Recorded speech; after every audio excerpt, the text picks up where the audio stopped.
नमस्कार मित्रांनो, आपल्या सगळ्यांचं या व्हिडिओमध्ये स्वागत आहे. तर मित्रांनो, आपण आज टॉपिक घेतलेला आहे जीवावर. तो वनरक्षक भरतीसाठी खूप महत्त्वाचा टॉपिक आहे मित्रांनो. तर सगळ्यात पहिला क्वेश्चन येतो आपला, जीवावरण म्हणजे काय? जीवावरण म्हणजे पृथ्वीवरील सजीवांचा प्रदेश. तर आपलं राईट आन्सर जे होईल ते सी होईल. त्यानंतर क्वेश्चन दुसरा आहे तो मित्रांनो, जीवावरणात कोणता समावेश होतो? जीवावरणात जो समावेश होतो मित्रांनो, तो होतो सजीव व त्याचे पर्यावरणाचा समावेश होतो. जे राईट आन्सर आहे ते आपलं सी येतं आहे. त्यानंतर क्वेश्चन येतो, तिसरा क्वेश्चन येतो मित्रांनो, जीवावरण हा शब्द सर्वप्रथम कोणी वापरला? जीवावरण शब्द जो प्रसिद्ध सर्वप्रथम वापरला तो वापरला एडवर्ड सुसने वापरला. बी आपलं जे राईट आन्सर होईल. त्यानंतर क्वेश्चन येतो आपला चौथा येतो मित्रांनो, जीवावरणाचे मुख्य घटक कोणते? जीवावरणाचे मुख्य घटक मित्रांनो जे आहे ते आहे जैविक व अजैविक. हे जे आपलं राईट आन्सर होईल. त्यानंतर क्वेश्चन पाचवा येतो मित्रांनो, पर्यावरणातील सजीव घटकांचा काय म्हणतात? पर्यावरणातील सजीव घटकांना जे म्हणतात ते म्हणतात मित्रांनो जैविक घटक म्हणतात. बी आपलं जे राईट आन्सर होईल. त्यानंतर मित्रांनो आपला क्वेश्चन सहावा येतो, खालीलपैकी जैविक घटक कोणता? खालीलपैकी जैविक घटक जो आहे मित्रांनो तो आहे वनस्पती. सी आपलं जे राईट आन्सर आहे. त्यानंतर क्वेश्चन सातवा येतो मित्रांनो, खालीलपैकी अजैविक घटक कोणता? अजैविक घटक जो आहे मित्रांनो तो आहे पाणी. तर सी आपलं जे राईट आन्सर होते. त्यानंतर क्वेश्चन आठवा येतो मित्रांनो, पृथ्वीवरील जीवनासाठी ऊर्जेचा मुख्य स्रोत कोणता? पृथ्वीवरील जीवनासाठी ऊर्जेचा मुख्य स्रोत जो आहे तो सूर्य आहे. हे आपल्या सगळ्यांना माहिती आहे. बी आपलं जे राईट आन्सर होईल. त्यानंतर क्वेश्चन नववा येतो मित्रांनो, अन्न साखळीची सुरुवात कोणापासून होते? अन्न साखळीची सुरुवात जी होती मित्रांनो ती होती उत्पादनापासून होते. सी आपलं जे राईट आन्सर होईल. त्यानंतर क्वेश्चन 10वा येतो मित्रांनो, हिरव्या वनस्पतींना काय म्हणतात? हिरव्या वनस्पतींना जे म्हणतात मित्रांनो ते म्हणतात उत्पादन म्हणतात. जे आपलं राईट आन्सर होईल. बी आपलं राईट आन्सर होईल. त्यानंतर क्वेश्चन 11वा येतो मित्रांनो, शाकाहारी प्राणी कोणत्या स्तराचे उपभोक्ता असतात? शाकाहारी प्राणी जे असतात ते प्रथम ते स्तराचे उपभोक्ता असतात. ए जे आपलं राईट आन्सर होईल. त्यानंतर क्वेश्चन येतो आपला 12वा क्वेश्चन येतो मित्रांनो, वाघ हा कोणत्या प्रकारचा उपभोक्ता आहे? वाघ हा प्रकारचा प्राणी आहे तो आहे तृतीय प्रकारचा उपभोक्ता प्राणी आहे. सी आपलं जे राईट आन्सर होईल. त्यानंतर क्वेश्चन 13वा येतो म्हणजे मोस्ट इम्पॉर्टंट क्वेश्चन आहे, अन्नजाळं म्हणजे काय? अन्नजाळी म्हणजे मतलब होतो याचा अनेक अन्न साखळ्यांचे जाळी. तर आपले जे राईट आन्सर येईल मित्रांनो बी येईल. त्यानंतर क्वेश्चन 14वा येतो मित्रांनो, मूर्त सेंद्रिय पदार्थाचे विघटन कोण करतात?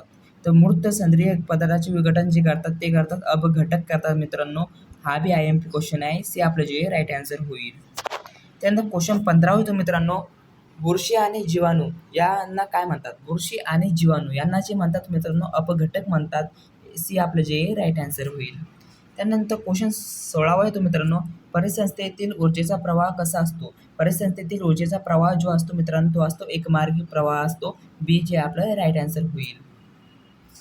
त्यानंतर क्वेश्चन 17वा येतो मित्रांनो, पर्यावरणाचा अभ्यास करणाऱ्या शास्त्राला काय म्हणतात? पर्यावरणाचा अभ्यास करणाऱ्या शास्त्राला जे म्हणतात मित्रांनो ते होतं पर्यावरण शास्त्र म्हणतात. बी जे आपलं राईट आन्सर होईल. त्यानंतर क्वेश्चन 18वा येतो मित्रांनो, परिसंस्थेला सर्वात मोठा घटक कोणता? परिसंस्थेचा सर्वात मोठा घटक जो आहे मित्रांनो तो आहे जीवावरण. सी आपलं जे राईट आन्सर होईल. त्यानंतर क्वेश्चन 19वा येतो मित्रांनो, पृथ्वीवरील सर्व परिसंस्थेचे एकत्रित स्वरूप म्हणजे काय? तर स्वरूप म्हणजे जे आहे ते जीवावरण आहे. तर सी आपलं जे राईट आन्सर होईल. त्यानंतर 20वा क्वेश्चन येतो मित्रांनो, जैवविविधता म्हणजे काय? हा खूप आलेला क्वेश्चन आहे मित्रांनो. तर जैवविविधता म्हणजे सजीवांची विविधता असते. तर बी आपलं जे राईट आन्सर होईल. त्यानंतर 21वा क्वेश्चन येतो मित्रांनो, जैवविविधतेचे सर्वाधिक धोका कशामुळे आहे? तर जैवविविधतेचे सर्वाधिक धोका जे आहे ते मित्रांनो जंगलतोडमुळे आहे. सी आपलं जे राईट आन्सर होईल. त्यानंतर क्वेश्चन 22वा येतो मित्रांनो, भारतातील पहिले जैवमंडळ राखीव क्षेत्र कोणते? भारतातील पहिले जैवमंडळ राखीव क्षेत्र जे आहे मित्रांनो ते निलगिरी जैवमंडळ राखीव क्षेत्र आहे. तर ए जे आपलं राईट आन्सर होईल. त्यानंतर क्वेश्चन 23वा येतो मित्रांनो, महाराष्ट्रातील जैवमंडळ राखीव क्षेत्र कोणते? महाराष्ट्रातील जैवमंडळ राखीव क्षेत्र जे आहे मित्रांनो ते आहे सह्याद्री जैवमंडळ राखीव क्षेत्र. सी आपलं जे राईट आन्सर होईल. त्यानंतर क्वेश्चन 24 येतो मित्रांनो, सह्याद्री जैवमंडळ राखीव क्षेत्र कोणत्या राज्यामध्ये आहे? जे सह्याद्री जैवमंडळ राखीव क्षेत्र जे आहे मित्रांनो, ते आहे महाराष्ट्र आणि कर्नाटक आणि गोवा या राज्यामध्ये आहे. तर आपलं जे आन्सर येतं मित्रांनो ते बी येतं. हे क्वेश्चन ध्यानामध्ये ठेवा, महाराष्ट्र, कर्नाटक आणि गोवा या राज्यामध्ये सह्याद्री जैवमंडळ राखीव क्षेत्र आहेत. त्यानंतर क्वेश्चन 25 येतो मित्रांनो, वनरक्षकाच्या दृष्टीने जैवविविधतेचे संरक्षण का महत्त्वाचे आहे? वनरक्षकाच्या दृष्टीने जैवविविधतेचे जे संरक्षण आहे ते का महत्त्वाचे आहे? तर मित्रांनो ते महत्त्वाचे आहे पर्यावरणीय संतुलनासाठी आहे. तर बी आपलं जे राईट आन्सर होईल. त्यानंतर 26 क्वेश्चन मित्रांनो, पर्यावरण दिन कधी साजरा केला जातो? हा मोस्ट IMP क्वेश्चन मित्रांनो, हा क्वेश्चन ध्यान ठेवा. तर ते आहे 5 जून. तर बी आपलं जे राईट आन्सर होईल. क्वेश्चन 27 येतो, ओझोन थर कोणत्या वायूमुळे कमी होतो?